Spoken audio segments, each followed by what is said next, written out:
Thomas and the Swans, written by Christopher Horgery. One day, Percy was bringing some trucks from the harbour.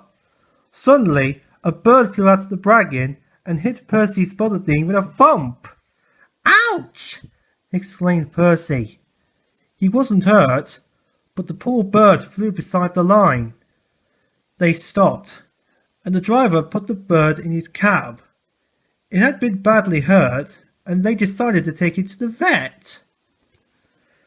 Driver thought it was a peasant, Percy told Thomas sadly. "It scared me bursting out of the hedge like that." Scoffed Thomas. "Poor little Percy! Fancy being frightened by a bird! If I met a bird like that, I'd just blow steam at it." A few weeks later, Thomas saw a flock of large white birds flying across the railway. Their necks stretched far ahead as strongly beating wings.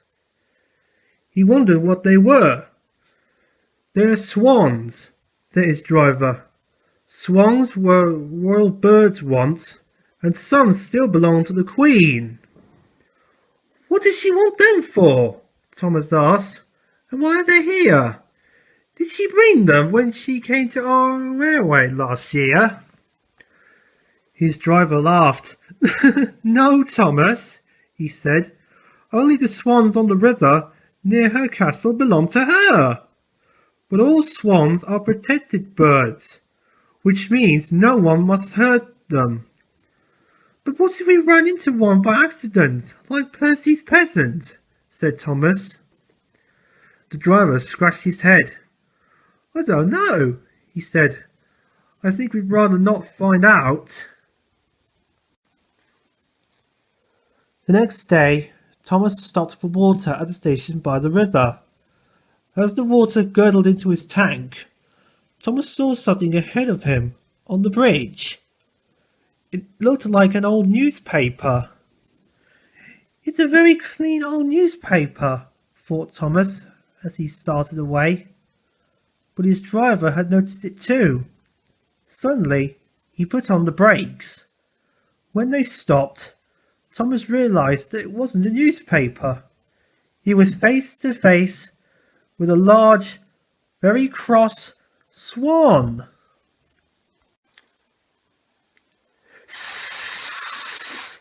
Said the swan. "Oh!" exclaimed Thomas in alarm. His driving fireman climbed down from the cab and went carefully forward. The swan struggled to its feet and came towards them. Thomas tried to back away, but he couldn't. His driving fireman had problems of their own. The swan arched its neck and spread one wing wide. It said again. Thomas jumped and let off steam. This made the swan crosser than ever, and it pecked at Thomas's driver. The driving fireman hurried back towards the cab. The driver climbed up, while the fireman went back to the station for help. "The bird has a broken wing by the look of it," the driver explained. "It flew into the parapet of the bridge, I expect." The station master telephoned the vet, who, with a friend and some difficulty, managed to carefully move the swan and cleared the line. "I thought you weren't afraid of birds, Thomas," said Percy in the shed that night. Thomas smiled knowingly. "I wasn't scared. I was just being careful," Thomas replied. "Why, it might have been one of the Queen's own swans. You wouldn't have wanted me to hurt that, would you?"